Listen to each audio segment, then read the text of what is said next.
Does anyone remember that one RuPaul's Drag Race alumni round table where Derek Barry thought people had been killed at Stonewall and then got told that nobody was killed at Stonewall? That's been playing on my mind a lot today because, and this may surprise you to learn, but there have thus far, in fact, been no fatalities during the filming of the Sunset Boulevard Act 2 sequence in New York. The question of the day is that moment in Sunset Boulevard dangerous and hazardous and irresponsible and ill-conceived to perform in New York?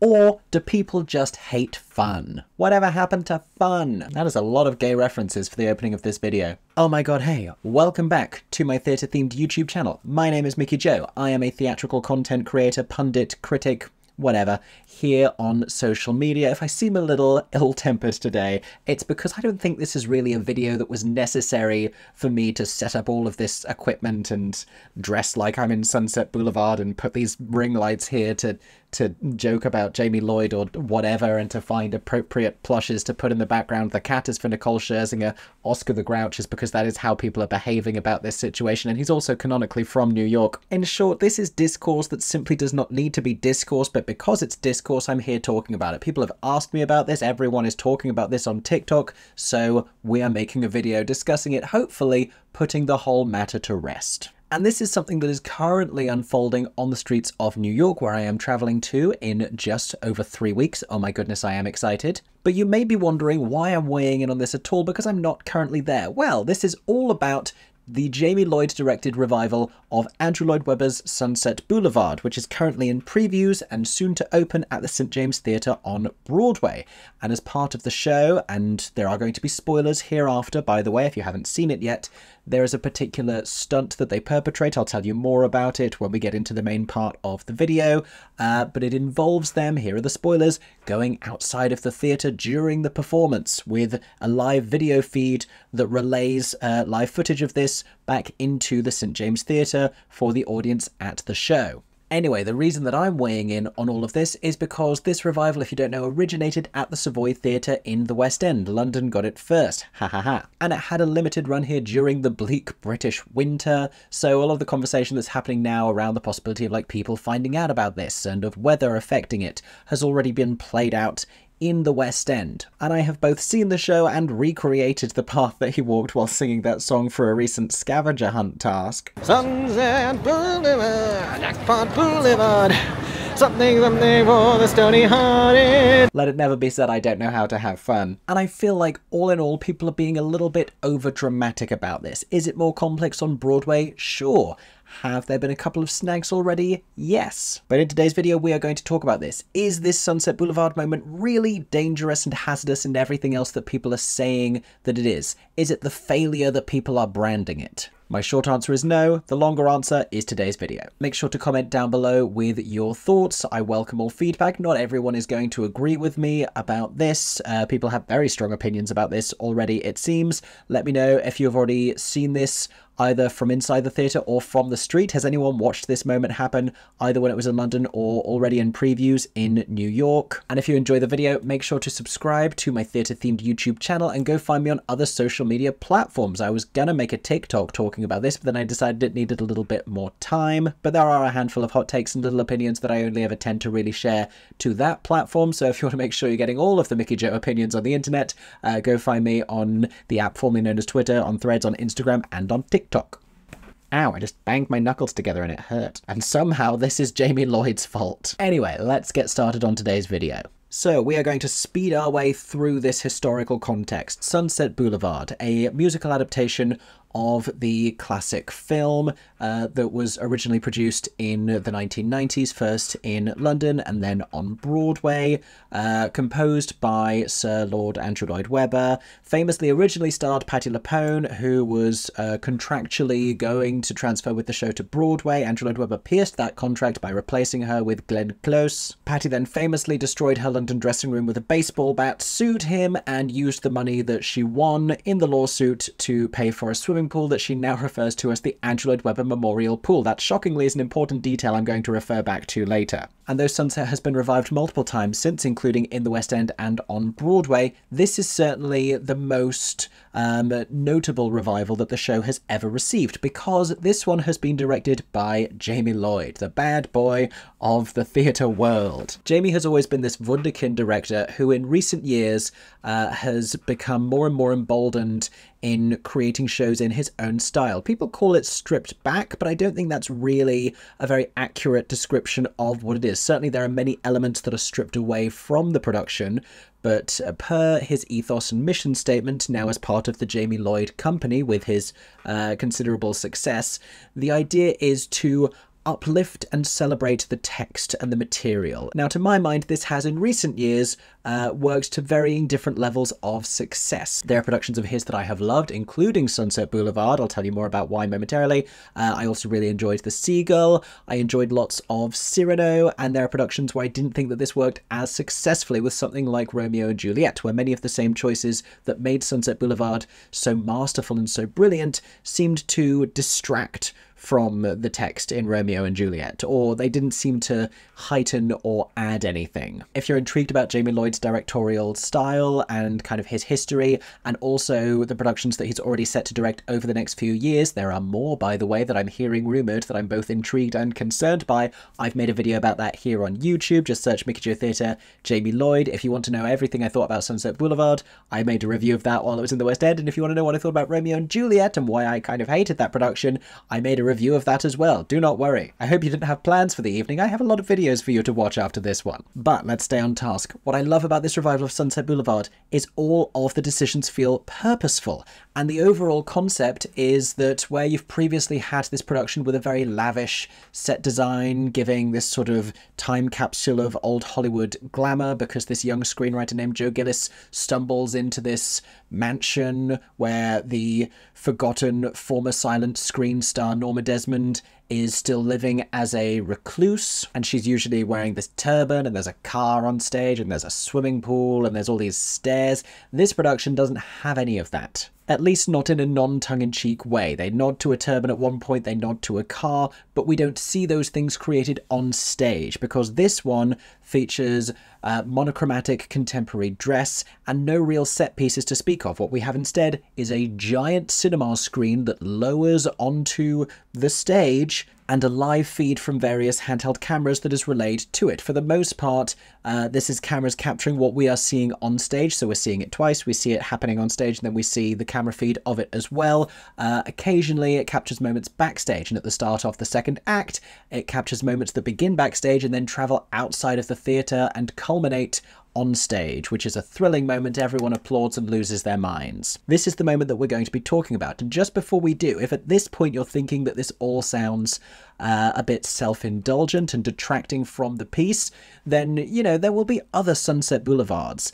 In the same way people complained about Daniel Fish's revival of Oklahoma, the one that was dubbed Sexy Oklahoma, it's not definitive. It's not forever changing and overwriting the history of the show. There will be another traditional Oklahoma in 5 more minutes. If you don't want to get on this bus, you can wait for the next one. That is how these things work. Sunset Boulevard is not the only Sunset Boulevard happening globally right now. There's one in Sydney, Australia that didn't have nearly as good reviews, even though it has a lavish set and more closely matches the traditional aesthetic and vision for the show. Something to consider. But to my mind, and I don't always love cameras on stage, I wasn't completely convinced by their use in The Picture of Dorian Gray, also soon transferring to Broadway with Sarah Snook.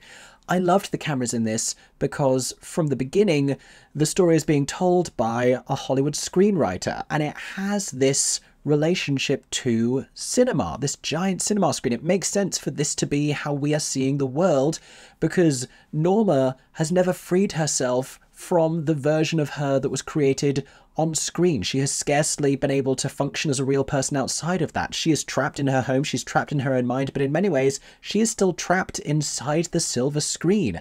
And this production shows that in a more literal way. It also nods to itself very meta-theatrically, which is what this Act 2 moment is. So, let me explain what happens at the top of the second act of Sunset Boulevard. These are going to be hefty spoilers. If you don't want to know, you've already come too far. So when the overture begins, with the screen deployed on stage, because it's not always down, sometimes it goes up and Scherzinger just belts her face off being a mother. That's why I've worn the hat, by the way. But when the overture begins, we on the giant screen get a live feed from backstage where Tom Francis, the leading man who plays the role of Joe Gillis, or whoever is playing Joe Gillis at that performance, I should say, is walking around backstage and chatting with cast members. This is not improvised. This is all very carefully choreographed and pre-rehearsed, but it's meant to look out of character to a certain extent. He goes into different people's dressing rooms and it kind of nods to different things. Nicole Scherzinger, if you don't know, is an alumnus of the pop group The Pussycat Dolls, and there is like a poster of that on her mirror. She's also written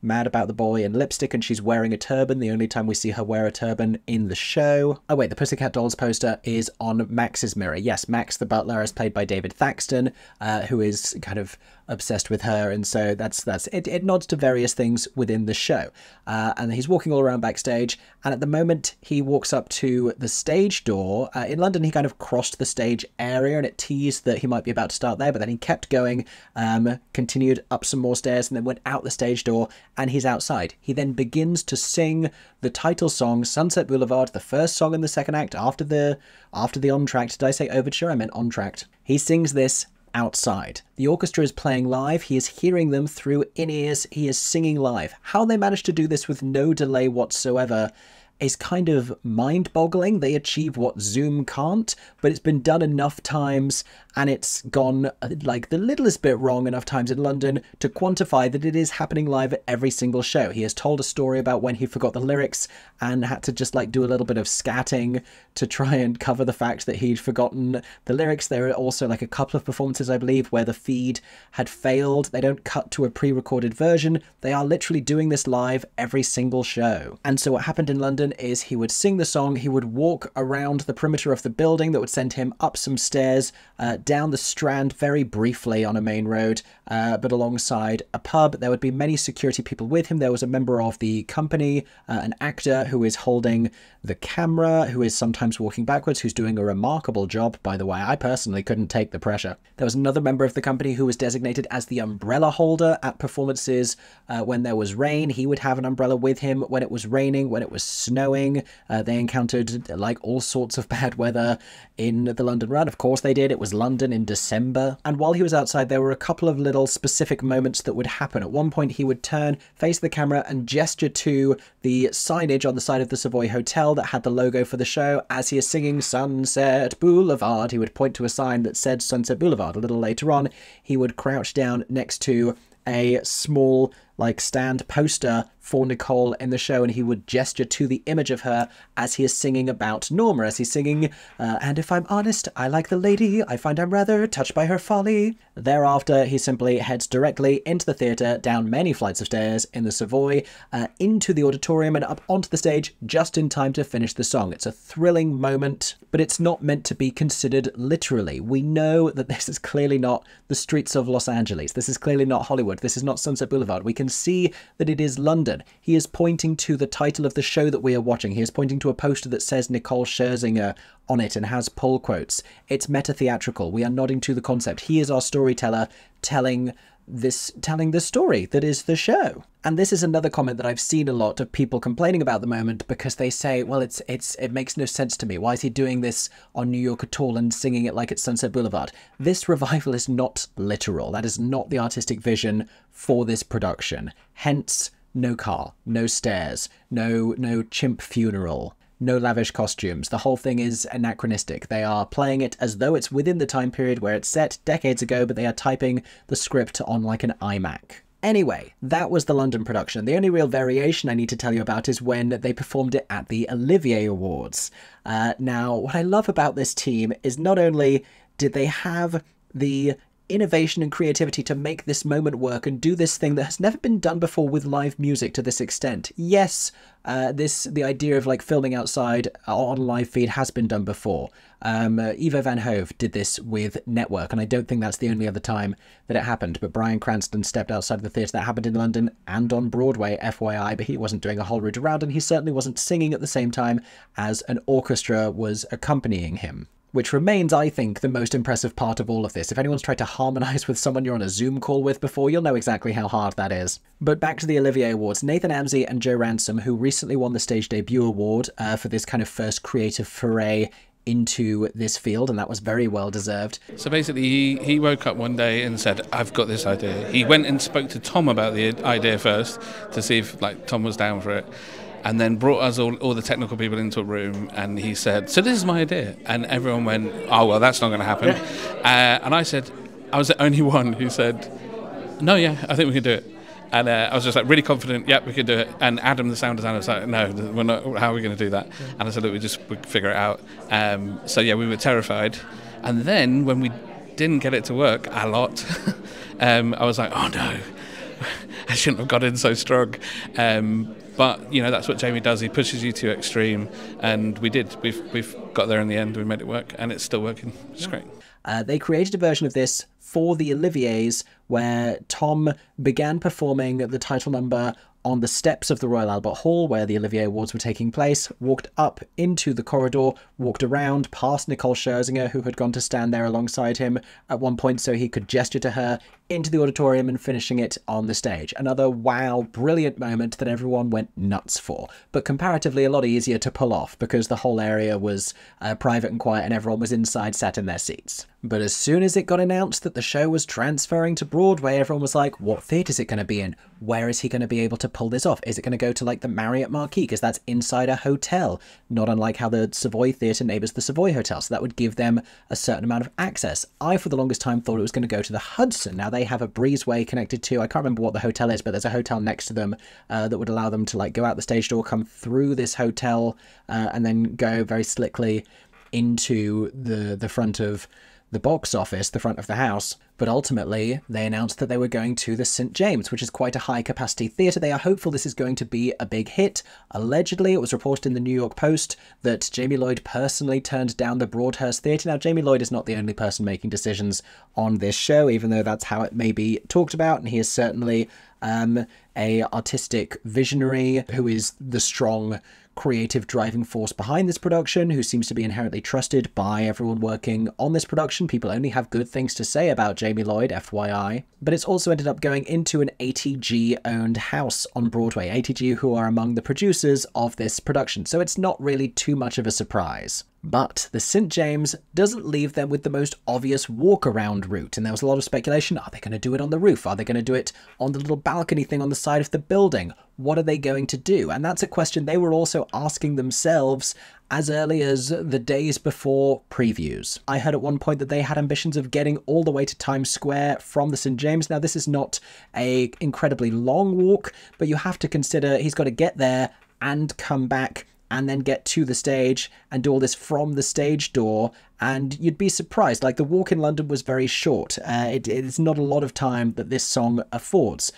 So they explored the possibility of doing this on a scooter. So if you think the version of it is a little haphazard now, imagine Tom Francis being filmed while on a scooter to Times Square, which is lawless at the best of times, turning around and then coming back to the theatre. Like, the version we have now is wildly pedestrian compared to that. But speaking of pedestrian, this is the only issue it really faces, because what the man does is he comes out of the theatre, and I haven't seen it yet from inside the St. James, so I don't know everything that happens visually. But from those who have watched it from the street, shout out to my friend Ben Lebowski, you can find his coverage of this on TikTok as well. He exits the St. James Theatre, he crosses the street, which has everyone losing their minds, and then he walks up something called Schubert Alley. Now, Schubert Alley is this open space in between 43rd and 44th Street, I believe, in New York, that runs alongside the Schubert and the Booth theaters, which are connected to each other. On that connecting wall are posters for various Broadway shows, and he walks up Schubert Alley and stands next to a Sunset Boulevard poster, presumably at the same moment where he can sing the lines about Nicole singing, "And if I'm honest, I like the lady, I find him rather touched by her folly." Interestingly enough, this is not important to the video, but on the other side of Schubert Alley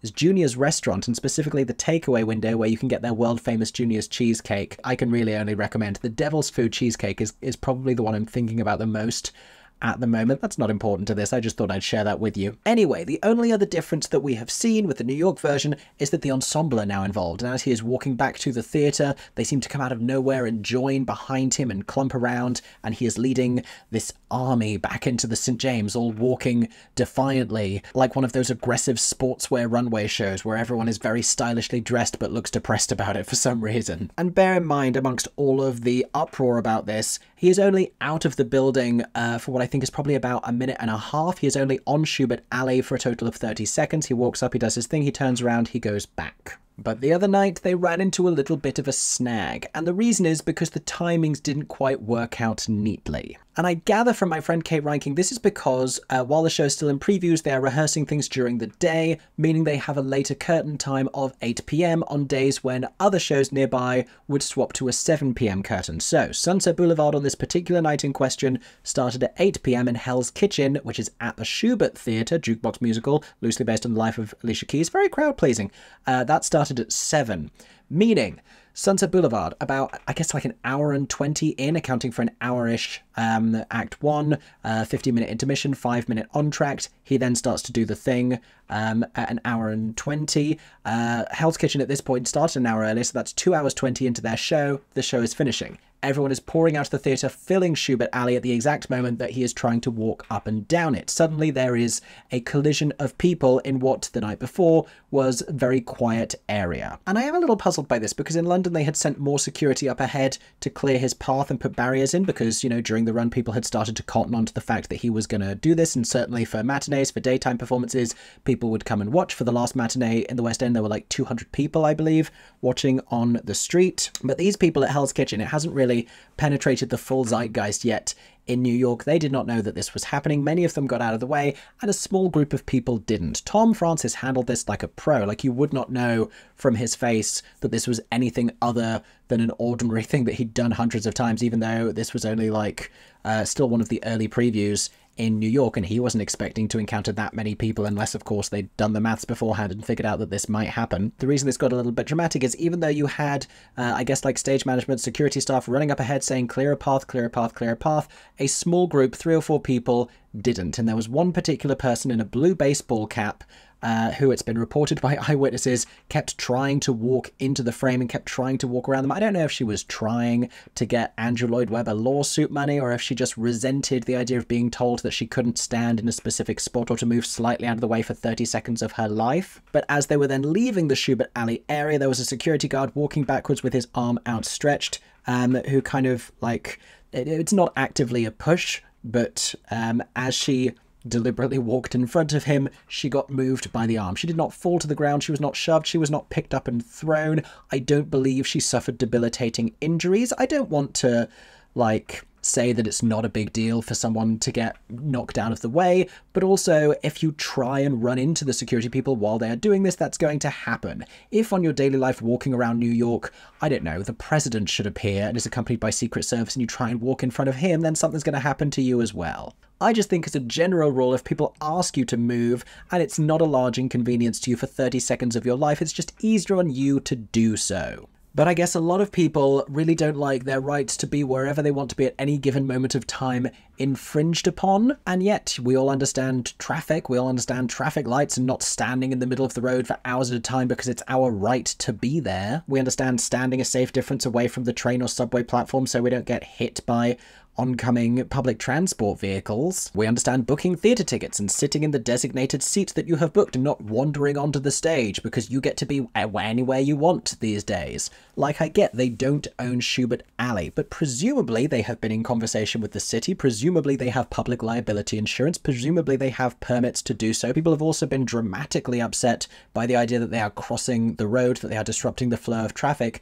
It takes them all of a couple of seconds, and they have not yet encountered any problems with this whatsoever. But it's worth saying, problems may happen because this is previews and they are testing out something in a new place and they are trying something creative and innovative. What I really don't have time for, what I super don't have time for is content creators on social media, and they know who they are and they're friends of mine, but I'm saying it on here because I would say it to their face. What I don't appreciate is them inciting people to go and stand in the way, even as a joke, because they might be able to sue Andrew Lloyd Webber and make a lot of money. Like, I just don't understand the mean-spirited approach to this show, to them trying to do something that's cool and innovative and creative and fun and a really exciting part of the show. Why do people hate fun? Why do we not want this to succeed? Why are we already posting on socials going, oh, I knew this, you know what, I knew this would fail. I don't live in New York and I've not been there in some time, but I personally knew this was never going to work when they said they were going to Broadway, because New York is crazy compared to London. Like, I haven't spent hours of my life trying to push through horrible London crowds in Leicester Square or on Oxford Street. Are you kidding me? Oxford Street? New York and London both have their pressure points, and people can be incredibly obnoxious, wildly obnoxious. And sure, the most stressful times may be ahead for Sunset Boulevard, when the holiday crowds come in, when the snow gets super blizzardy. This is something they can review at the time. I don't believe the roof is a contingency option because the roof is currently being refurbished.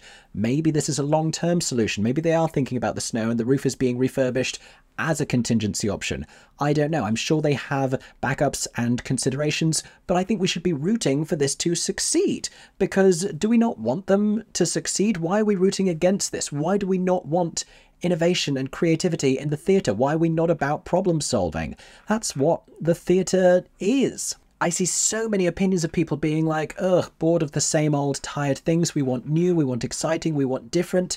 That's what this is. This is like boundary pushing, and it's just a really exciting piece of theatrical storytelling, I think. And it doesn't mean all theatre is going to happen with cameras and screens and outside the building from now on, but I still think that this production offers a really thrilling hybrid of those two ideas. And I'm sorry, I do just think that rooting for this to fail is an inherently boring thing to do. Now, I haven't yet seen this for myself in person. I feel as though they could send, so I don't know to what extent they send someone out beforehand to warn people, to give them more notice. If someone is coming past in a wheelchair, someone who moves a little bit more slowly, who needs a little bit more notice and more time to move out of the way. Like I said, they did use a barricade system in London. I know there are a couple of barricades placed around the route in New York. It does just seem to be this Schubert Alley component of it, where they had a little bit of an issue on one occasion. But I'm also seeing loads of comments that are saying every time I see this, someone's getting like thrown to the ground by security. I have yet to see a single video of anyone being thrown to the ground.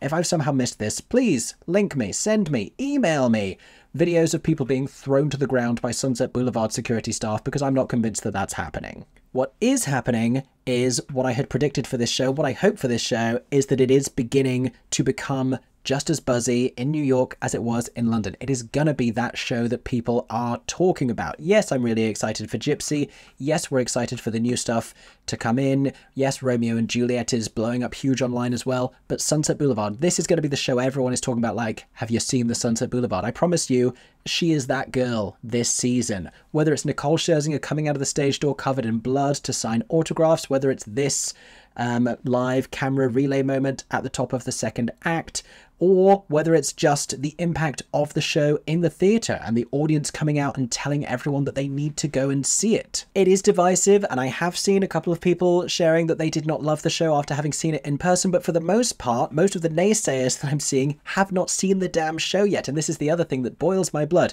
because I don't think you can criticize a show to the extent I'm seeing some people criticizing it and rooting for its demise if you haven't seen it yet. You owe it to yourself to go and see this first, to fully understand it in its full intended theatrical context, and then complain about it if you want to. Anyway, I think that is all I have to say about this particular Sunset Boulevard chapter. The cast recording is coming out soon. I plan to do a reaction here on my channel, but I'm also flying to New York, where I am desperately hoping that I will be able to see it again, and I'm very excited for that. The reviews will be coming out before I get to New York. Maybe we'll do a roundup of those. I am hopeful that, unlike with the Cabaret transfer, it's going to be received very well by the New York press, but what do you think? Let me know your thoughts on that, as well as everything else I have said in this video. If you wildly disagree with me, if you think it's irresponsible that they're doing this on the street, if you think they're going to get sued and they're going to injure someone and Tom Francis isn't safe doing this, whatever, you can say that in the comments. If you feel like that, I welcome your opinion. Let's just keep it respectful among yourselves and among each other at the same time. In the meantime, I hope that you have enjoyed this video. I promise in the next one I'll have more substantial things to talk about. I don't think we need to keep riffing on this topic, but I hope at the very least you have been entertained, and I hope that everyone is staying safe and that you have a stagey day. For 10 more seconds, I'm MickeyJoTheatre. Oh my god, hey, thanks for watching, have a stagey day. Subscribe!